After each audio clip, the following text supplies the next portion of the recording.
And don't get us wrong, we're not sitting here saying, you need to do this, you need to do that, and we're perfect. Like, no. No, we're working on this too. We have our moments too. Hey guys, it's Kendon and Ashley. Welcome back to our channel. Sorry we did not post anything last week.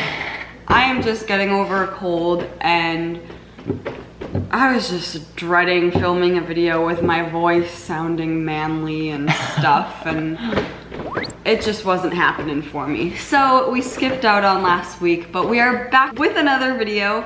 And today we have decided, we went out and got donuts. We got our donuts and we got coffee, and we're just gonna talk. We decided it'd be nice to just do a sit down talking video. We'd gotten a request, which we'll put down here, of a couple's devotional. Kendon got his sprinkles. Says little boy. Excuse me. Okay. Yeah, boy. I'm a full grown up. Kinda. I have a special book in mind. Okay, so I got this book that I mentioned, and I found one. It's called Keeping Love Alive. So I'll just read through it and then we can talk about it, yeah? So it gives a verse, two verses. Psalm 42, verses 1 to 2. As the deer pants for streams of water, so my soul pants for you, O God. My soul thirsts for God, for the living God. When can I go and meet with God? I'm continually astonished at the number of people who come into the office for relationship advice and share this simple desire. I want a low-maintenance relationship. I don't want to have to work too hard. Everyone wants intimate friendships, but not everyone is willing to cultivate and maintain these types of relationships. Let me set the record straight. Close relationships don't just happen, and they are certainly not self-sustaining. By its very nature, any healthy, vibrant, intimate friendship requires work, regular interaction, and quality time together. This applies across the board, including romantic relationships, close friendships, and even relationships with family. My friendships are valuable to me, and I work hard to cultivate intimacy and maintain a sense of connection with each friend. I put a lot of time, energy, and emotion into my relationships. Regularly, I telephone my close friends to check in. I affirm their value and importance to me. I arrange to meet them for lunch or some sporting event. I listen to them, encourage them, and pray for them. I lean on them and constantly ask for their support. And guess what? They do the same. It's our way of keeping the friendship alive. The friendship maintenance is a necessity, and it's something I look forward to doing. Without this process, the flame of our relationship becomes a flicker and eventually dies. Keeping the love alive with God is much the same. It is not necessarily automatic. It requires an intentional effort and some degree of planning. We must plan for success in the relationship with God. Just as we are deliberate and we faithfully set aside time with a sweetheart here on earth, making the opportunity to get away from the hustle and bustle of life and its demands is vital to growth and spiritual strengthening. Let me say it again. Carving out time to spend with God in quiet solitude is a non-negotiable component of a healthy spiritual life. God is not going to show up in the flesh for dinner, a movie, and a late-night stroll in the park. Therefore, you must sustain your special relationship with God by using such practices as prayer, meditation, reflection, solitude, and Bible study. Engaging in these spiritual endeavors fans the spiritual flame and keeps the love alive. How often do you plan to meet with God, to share intimately with Him? Is this something that you engage in just on Sunday mornings or religious holidays? I hope not. Keeping the spiritual flame ignited must be a regular, daily process. Consider King David, the gifted psalmist, who often arose early in the morning to meet with God. In the morning, O Lord, you hear my voice. In the morning, I lay my requests before you and wait in expectation. Psalm 5 and 3. Or think about your love relationship and the endless preoccupation with finding time to be together. What would happen to your friendship if you just blew each other off for days at a time? What if you saw each other haphazardly or randomly every 2 or 3 weeks? I'll tell you what would happen. You wouldn't make it. Your relationship would fizzle. How would you evaluate your relationship with God? What are the obstacles that keep you from connecting regularly with Him? What are the methods, spiritual activities that help you nurture your intimacy with God? Your time with God is essential for spiritual health. Make sure it is a priority. And then there's further scriptural meditation. Colossians 3:12-15 say, "Put on therefore as God's elect, holy and beloved, a heart of compassion, kindness, lowliness, meekness, long-suffering, forbearing one another, and forgiving each other. If any man have a complaint against any, even as the Lord forgave you, so also do ye. And above all these things put on love, which is the bond of perfectness. And let the peace of Christ rule in your hearts, to the which also ye were called in one body, and be ye thankful." Ephesians 5:1-2, "Be ye therefore imitators of God as beloved children, and walk in love, even as Christ also loved you, and gave himself up for us, an offering and a sacrifice to God for an odor of a sweet smell." So that is all that the book has to say. Do you have any thought? Just like the book said, that if you're not constantly, because Christianity isn't a religion, it's a relationship with Christ, the Lord Jesus. And if you don't nurture a relationship, that relationship is going to fizzle away. Obviously, God is always right there and always will be there for you. But that connection between, like, sometimes I feel like I just get caught up in work, or I get caught up in something that does not have to do with Christ, and I can feel that relationship kind of not spreading apart. I don't know how to explain it really, but like I just don't feel like it's where it should be.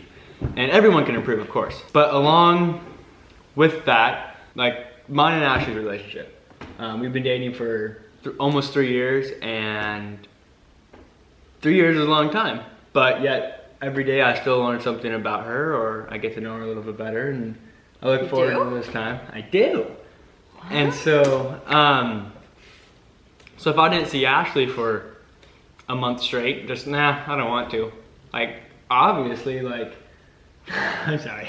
That would be sad. Yeah, it would be sad. Exactly. It's sad. Like if you just go each Sunday, just put your time in. Oh, my time's done. Check the box. Each Sunday, I'm good to go until next Sunday. Like you're not nurturing that relationship. You're not trying to improve the relationship you have with Christ. And don't get us wrong. We're not sitting here saying you need to do this, you need to do that, and we're perfect. Like no. We're working on this too. We have our moments too where we're on that time of, oh, check off our Sunday.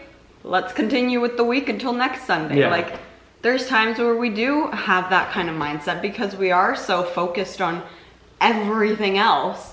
And I was thinking, like, the amount of time we see each other every day.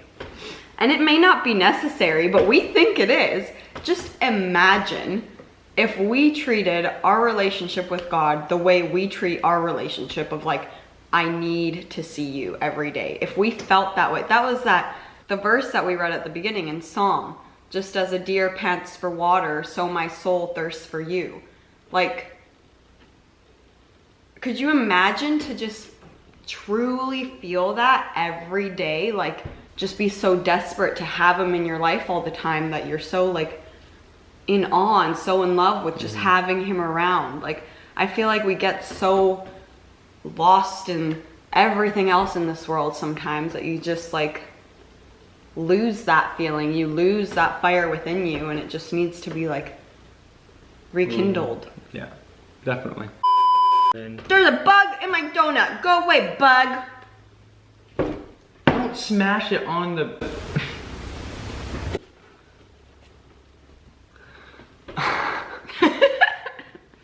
So with that being said, after that distraction of a bug, Kendon said he has something he wants to share, and then I might chip in a few thoughts here and there about dating. Yeah, so we were at a conference once, and a Bible conference, and one of the speakers, he was just talking to the guys, and he said, guys, how many of you guys do you think are selfish? Like, he was talking in the marriage aspect, or engaged, or couples, or dating, or whatever. Then he asked, how much time of day do you spend talking, not about your work, or what you do for fun? And to me, because my life, to relate this to me, like my life, I work from 7 in the morning to about 5 o'clock at night. I work 10-hour days, 5 days a week, and then on Saturdays and Sundays, I'm still working. Maybe I'm not physically working, but I'm thinking in my head how to do things differently. And I have so much going on that I'm not thinking of poor Miss Little Ashley over here of 10 hours a day. We have 24 hours a day, 8 hours you're sleeping, 10 hours I'm at work. That leaves me with 6 hours to do everything else in my life. So really, we only get to spend maybe 2 hours a day together. Like, that's not too much time. So the times that I am just on my phone or just doing nothing, like, why am I doing that? Like, that's taking our time that we have together away and not to get to know her, even though I'm going to spend the rest of my life with her. So to me, and I find this, I've asked many other guys my age, I've asked older guys who've been married for decades of years, and they all say that, yes, I am selfish. And I do believe that. I think I am very selfish. I think tons of guys are selfish. I'm not saying every guy, I'm saying a lot of guys are very selfish with their time. Obviously, he's talking about it from a guy's perspective, so he kept mentioning guys, don't be selfish. But I think it can go the same for girls too. So many times, I just want to do what I want to do. Sometimes I'm not thinking about how he just had a 10-hour day at work, giving him the relaxed time that he so much deserves. So it's just finding a balance and talking about it. Communication is another huge part of relationships. So just like guys can be selfish with certain things, girls can also be selfish as well. And you just need to talk it out and find a balance. And if you ever feel that the other one is being selfish over something, tell them. In a nice way, but talk about it. Hopefully you're comfortable enough in your relationship to bring it up and say, hey, this is how this is making me feel, and is there any way that we can work through it and figure it out? And like we said earlier, we do see each other every day. Like, I don't think most dating couples who don't live together or whatever usually see each other every day. Yeah, most of them. I don't know that they do. So I think we definitely spoiled ourselves in our relationship to where we can see each other every day. So that was just to cover the part of like where Kendon mentioned, I only get to see her 2 hours a day or whatever. But yet we mentioned that we see each other every day. Like, we're not like crazy people. We really like hanging out with each other and spending time with each other. And that's a good thing. Whenever you find someone, you should want to spend time with them. Yeah, sure, sometimes you'll need your alone time, but like, if you're like, I don't feel like seeing him today or tomorrow, like, maybe you need to rethink that. Unless you're like in a fight or something, but even if you're in a fight, you shouldn't let it go on that long. Like, seriously, talk it out right then and there. Unless you feel like you're gonna be throwing punches or something, then maybe take some time to cool off.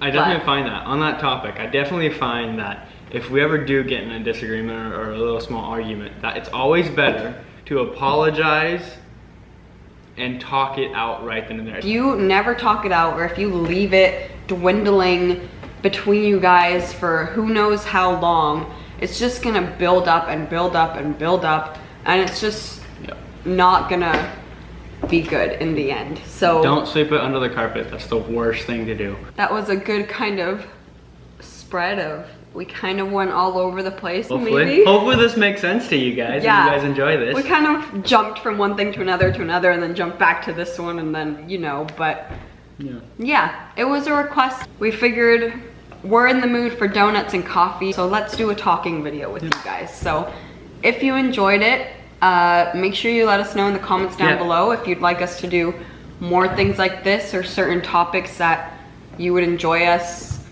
making videos of or talking about. Make sure you give it a thumbs up as well if you did enjoy it, and hit the subscribe button if you haven't subscribed yet, and make sure you turn on the notification bell if you want to be notified every time we post a new video. Thank you for watching. We'll see you next time. Bye.